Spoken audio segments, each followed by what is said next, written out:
Hello friends, LTMൻ്റെ മറ്റൊരു പുതിയൊരു വീഡിയോയിലേക്ക് എല്ലാവർക്കും സ്വാഗതം. ഇന്നത്തെ വീഡിയോ സ്കെച്ച് ബുക്കിൽ നിന്നും എങ്ങനെ നമുക്ക് ഡിജിറ്റൽ ആർട്ട് ചെയ്യാമെന്നുള്ളൊരു വീഡിയോ ആണ്. അപ്പോൾ അതിൻ്റെ ഒരു പാർട്ട് 1 ആണ്. അപ്പോൾ ഔട്ട്ലൈനിങ് മാത്രമാണ് തുടക്കം തന്നെ പരിചയപ്പെടുത്തുന്നത്. അപ്പോൾ ഞാൻ സ്കെച്ച് ബുക്കിൽ ഫോട്ടോ ആഡ് ചെയ്തിട്ടുണ്ട്. അതിനായിട്ടൊരു പുതിയ ലെയർ ഇവിടെ സെലക്ട് ചെയ്ത് വെച്ചിട്ടുണ്ട്. അപ്പോൾ കളർ ഞാൻ പിക്ക് ചെയ്ത് വെച്ചതാണ്. അത് കാണിച്ചു തരാം എങ്ങനെ പിക്ക് ചെയ്യേണ്ടത് എന്നുള്ളത്. ഓക്കെ, ഇവിടെ ബ്രഷിൽ വരിക. എന്നിട്ട് ഇവിടെ കളർ പിക്ക് ചെയ്യാനായിട്ട് യൂസ് ചെയ്യുന്ന brush inking പെന്നാണ്. Inking pen use ചെയ്ത് ഇതുപോലെ ഡാർക്കായിട്ടുള്ള സ്ഥലത്തു നിന്നും ഡാർക്ക് കളർ പിക്ക് ചെയ്യുക, ഏഡ് ചെയ്യുക. എന്നിട്ട് അടുത്ത ലൈറ്റായിട്ടുള്ള കളർ പിക്ക് ചെയ്യുക, ഏഡ് ചെയ്യുക. അപ്പോൾ അതിൻ്റെ സൈസ് നമ്മളിവിടെ കൂട്ടി കൊടുത്തിരുന്നാൽ നമുക്ക് അഡ്ജസ്റ്റ് ചെയ്യാൻ കഴിയും. അപ്പോൾ അതിനനുസരിച്ച് കൂട്ടുകയും കുറയ്ക്കുകയും ചെയ്ത് കൊടുക്കാം. ഓക്കെ, അങ്ങനെ കളർ പിക്ക് ചെയ്ത് വെച്ചതാണിത്. എന്നിട്ട് നമുക്കിത് ഔട്ട്ലൈൻ ഇടണം. അപ്പോൾ അതിനായിട്ട് ഇവിടെ സാധാരണ നമ്മൾ ഔട്ട്ലൈൻ നേരിട്ട് ഇങ്ങനെ അപ്ലൈ ചെയ്ത് കൊടുക്കലാണ്. അപ്പോൾ ആ ഒരു മെത്തേഡ് തന്നെ ചെയ്യാം. അതിനായിട്ട് ടെക്നിക്കൽ പെന്നാണ് യൂസ് ചെയ്യുന്നത്. അപ്പോൾ സൈസ് അഡ്ജസ്റ്റ് ചെയ്ത് കൊടുക്കാം. എന്നിട്ട് നമ്മളിവിടെ പിക്ക് ചെയ്ത് വെച്ച ബ്ലാക്ക് ഇതിൽ നിന്ന് തന്നെ പിക്ക് ചെയ്തതാണ്. അതുകൊണ്ട് അത് പിക്ക് ചെയ്തു. എന്നിട്ട് ഈ ഒരു മെത്തേഡിൽ എന്നിട്ടിവിടെ നമ്മുടെ ബ്രഷിന് സ്മൂത്തായിട്ട് വരക്കുവാനും അതുപോലെ സൈസൊക്കെ കറക്റ്റായിട്ട് നിൽക്കുവാനും വേണ്ടി ഇവിടെ പ്രൊഡക്റ്റീവ് സ്ട്രോക്ക് സെലക്ട് ചെയ്ത് കഴിഞ്ഞാൽ നമുക്ക് ഇടുന്ന ഔട്ട്ലൈന് വൃത്തിയിൽ കിട്ടും. കണ്ടോ? അപ്പോൾ ആ ഒരു മെത്തേഡിൽ കിട്ടും. എന്നിട്ട് ഇത് ജസ്റ്റ് ഇങ്ങനെ ഔട്ട്ലൈൻ ഇട്ടതിന് ശേഷം ഇവിടെ ഫിൽ എന്ന ഓപ്ഷൻ കാണാം. അതെടുത്ത് ഫില്ല് ചെയ്ത് കൊടുക്കാം. ഓക്കെ, അതിനുശേഷം ഇവിടെ സൈഡിലായിട്ട് ചെറിയൊരു ഒഴിവ് കാണാം. അതിലൊന്ന് കറക്റ്റ് ചെയ്ത് കൊടുക്കാം. അതുപോലെ തന്നെ ഈ ഒരു ഭാഗം ഇതുപോലെ ഔട്ട്ലൈൻ ഇടാം.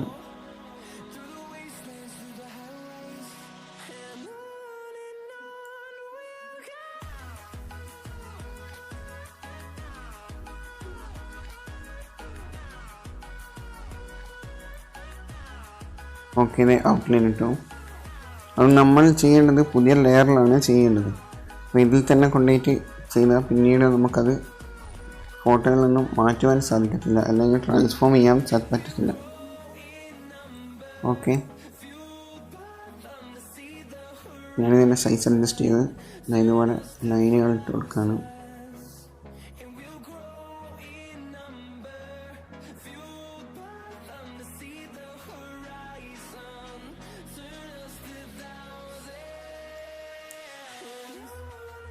ഓക്കെ, ഇനി അടുത്ത ഔട്ട്ലൈനുകളിട്ട് തുടങ്ങാം. അപ്പോൾ അതിൽ നിന്നാണ് സ്റ്റാർട്ട് ചെയ്യുന്നത്. അപ്പോൾ ഞാനിവിടെ ഇങ്കിങ് പെൻ യൂസ് ചെയ്തുകൊണ്ടാണ് ഔട്ട്ലൈൻ ഇടുന്നത്. അപ്പോൾ ഔട്ട്ലൈനിൻ്റെ സൈസൊക്കെ അഡ്ജസ്റ്റ് ചെയ്ത് നമ്മൾ വരയ്ക്കുമ്പോൾ എപ്പോഴും സൈസുകൾ ഇങ്ങനെ അഡ്ജസ്റ്റ് ചെയ്ത് കൊടുക്കണം. എന്നാലേ നമുക്ക് കറക്റ്റായിട്ടുള്ള അളവുകൾ കിട്ടും. അല്ലാതെ ഒരു അളവിൽ തന്നെ മുഴുവനായി ഔട്ട്ലൈൻ ഇടാൻ നിന്ന് കഴിഞ്ഞാൽ മനസ്സിലാവില്ല. ഓക്കെ, അപ്പോൾ ഞാനിതിൻ്റെ ഫോട്ടോ ഒന്ന് ഒപ്പാസിറ്റി കുറച്ച് കൊടുക്കുകയാണ്. കാരണം ഡാർക്കായിട്ടുള്ള ഫോട്ടോയ്ക്ക് നമുക്ക് ബ്ലാക്ക് കൊണ്ട് വരക്കുമ്പോൾ നമ്മുടെ കളർ കാണില്ല, എവിടെയാണ് വരക്കുന്നത് എന്നുള്ളത്. അപ്പോൾ അത് മനസ്സിലാക്കാൻ കൂടിയുമാണ് ഒപ്പാസിറ്റി കുറച്ച് വെക്കുന്നത്. ഇനി നമുക്ക് ഔട്ട്ലൈൻ ഇടുന്ന ഒന്ന് സ്പീഡായിട്ട് കണ്ടിട്ട് വരാം. Okay,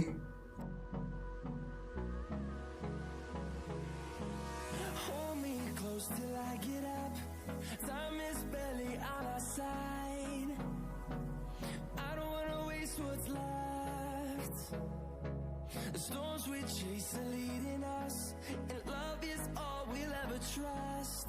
Yeah, no, I don't wanna waste what's left. And on we'll go,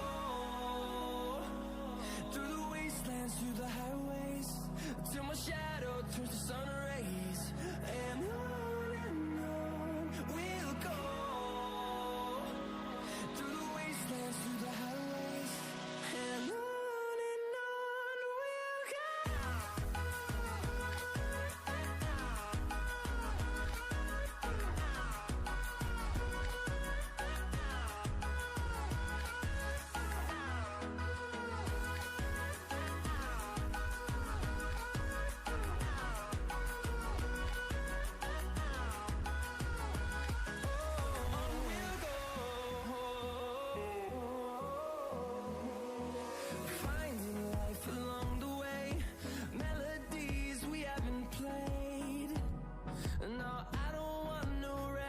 ഇനി പറയാനുള്ളത്, നമ്മുടെ ഔട്ട്ലൈനുകൾ പരസ്പരം ബന്ധിച്ചാണ് ഇരിക്കുന്നതെങ്കിൽ വീഡിയോയിൽ കാണുന്നത് പോലെ കളർ ഫില്ല് ചെയ്ത് കൊടുക്കാം. അപ്പോൾ എല്ലാ ലൈനുകളും കൂട്ടി മുട്ടുന്നുണ്ടെങ്കിൽ നമുക്ക് നേരിട്ട് കളർ അപ്ലൈ ചെയ്ത് കൊടുക്കാവുന്നതാണ്.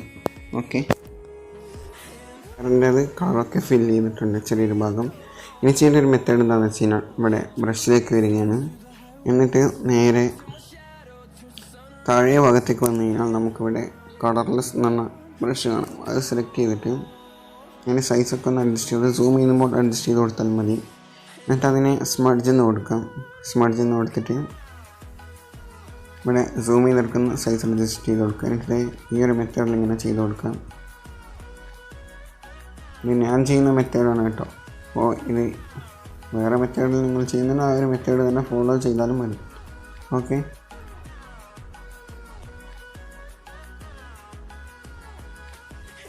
ഇതിൻ്റെ ഫ്ലോ അധികം ഉണ്ടെങ്കിൽ ഇവിടെ സൈസ് തന്നെ ചെയ്യുക. എന്നിട്ട് ഫ്ലോനെ അഡ്ജസ്റ്റ് ചെയ്ത് കൊടുക്കാം. ഓക്കെ, അങ്ങനെ നോക്കാം.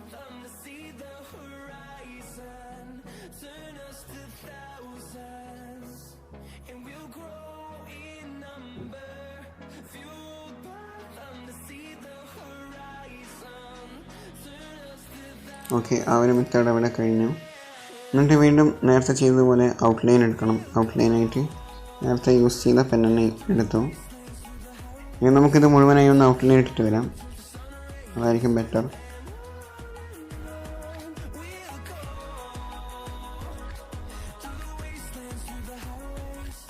അപ്പോൾ ഔട്ട്ലൈൻ തന്നെ എഡിറ്റ് ചെയ്യുക, അതിൽ തന്നെ കളർ അടിച്ചാലൊന്നും കുഴപ്പമില്ല. കാരണം പിന്നീട് നമുക്കത് സ്മഡ്ജ് ചെയ്ത് ഒഴിവാക്കാനും കഴിയും ഔട്ട്ലൈനും. അതുകൊണ്ട് ഇതിൽ പ്രശ്നമില്ല. ഇൻഫിനിറ്റി ഡിസൈനിലാണ് ഔട്ട്ലൈൻ ഇട്ടിട്ട് പുതിയ പുതിയ ലെയറിൽ ചെയ്യേണ്ടതുള്ളൂ. അത് നമുക്ക് ഇൻഫിനിറ്റി ഡിസൈനിൽ സ്മഡ്ജ് ചെയ്യാനുള്ള ഓപ്ഷൻ ഇല്ല. ഇൻഫിനിറ്റി പെയിൻറ്ററിൽ സ്മഡ്ജ് ചെയ്യാനുള്ള ഒരു ഓപ്ഷനുള്ളൂ. അതുകൊണ്ട് ഇതിൽ നമുക്ക് സ്മഡ്ജ് ചെയ്യാവുന്നതുകൊണ്ട് നമുക്ക് ഔട്ട്ലൈനിൽ കളർ അടിച്ചാലും പ്രശ്നമില്ല. പക്ഷേ നല്ലതെന്ന് പറയുന്നത് പുതിയ ലെയറിൽ തന്നെ ചെയ്തെടുക്കാമെന്നായിരുന്നു. ഇതിൽ നമ്മൾ ഒരു ഹെവി ഔട്ട്ലൈൻ ഇടുന്നില്ല, പകരം ഒരു ലൈറ്റ് ഔട്ട്ലൈൻ മാത്രമേ ഇതിലേക്ക് അപ്ലൈ ചെയ്യുള്ളൂ. ഇനി ഔട്ട്ലൈൻ ഇടുന്നത് ഒന്ന് സ്പീഡായിട്ട് കണ്ടിട്ട് വരാം. ഔട്ട്ലൈൻ ഇടുന്ന വലിയ കാര്യമായിട്ടൊന്നും പറയാനില്ലെന്ന് തോന്നുന്നു. ജസ്റ്റ് എല്ലാ ഭാഗത്തും കൂടി ഒന്ന് ഔട്ട്ലൈൻ ഇട്ട് കൊടുക്കുക. ഫേസിൻ്റെ ഏതെല്ലാം ഭാഗങ്ങളുണ്ടോ ആ ഭാഗങ്ങളിലൊക്കെ ഒന്ന് ഔട്ട്ലൈൻ ഇട്ട് കൊടുക്കുക. ഓക്കെ,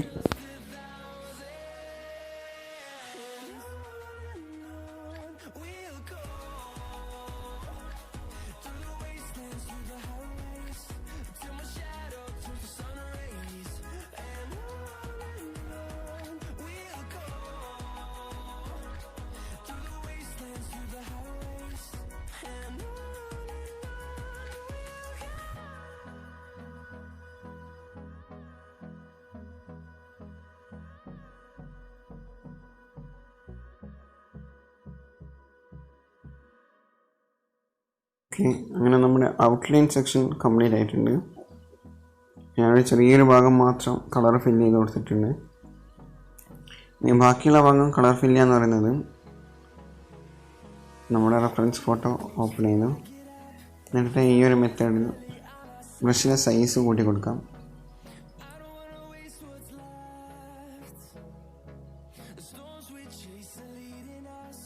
ഈ ഒരു മെത്തേഡിൽ ഇങ്ങനെ അപ്ലൈ ചെയ്ത് കൊടുക്കാം.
ഓക്കെ, അങ്ങനെ അത് ഫില്ല് ചെയ്ത് കൊടുത്തിട്ടുണ്ട്.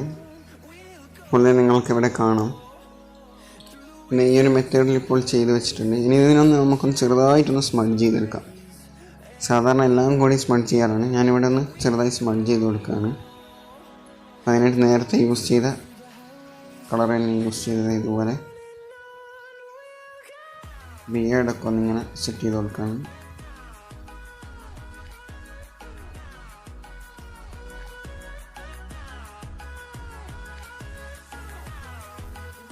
അപ്പോൾ ഔട്ട്ലൈനിങ് ഇടുന്ന സെക്ഷൻ കംപ്ലീറ്റ് ആവുകയാണ്. അപ്പോൾ ഇതിൻ്റെ ഒരു പാർട്ട് 2 പാർട്ട് 3 ഒക്കെ ചിലപ്പോൾ വരാം. കുറച്ച് ലെങ്ത്തുള്ള വീഡിയോ ആണ് ഡ്രോയിങ്ങിൻ്റെ. ഷെയ്ഡിങ്ങിലാണ് കൂടുതൽ ടൈം പോവുക. കാരണം ഷെയ്ഡിങ് എന്ന് പറഞ്ഞാൽ എത്ര ഡീറ്റെയിൽ ചെയ്താലും കറക്റ്റ് ആവില്ല. അത് എത്രത്തോളം ചെയ്തെടുക്കുന്നോ അത്രത്തോളം പെർഫെക്ഷൻ കൊണ്ടുവരിക എന്നാണ് ഷെയ്ഡിങ്ങിൻ്റെത്.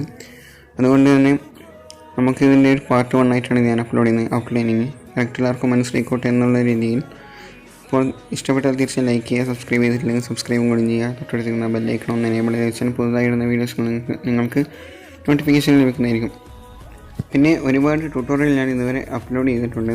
അപ്പോൾ കാണാത്തവർ ഉണ്ടെങ്കിൽ ചെന്ന് കാണുക. അപ്പോൾ ഒരു ഇൻഫിനിറ്റി ഡിസൈനിൽ നിന്നും ഡ്രോയിങ്ങും അതുപോലെ സ്കെച്ച് ബുക്കിലേക്ക് വന്ന് സ്മഡ്ജിങ് ഒക്കെ ചെയ്യുന്ന ഒരുപാട് വീഡിയോ ഇട്ടിരുന്നു.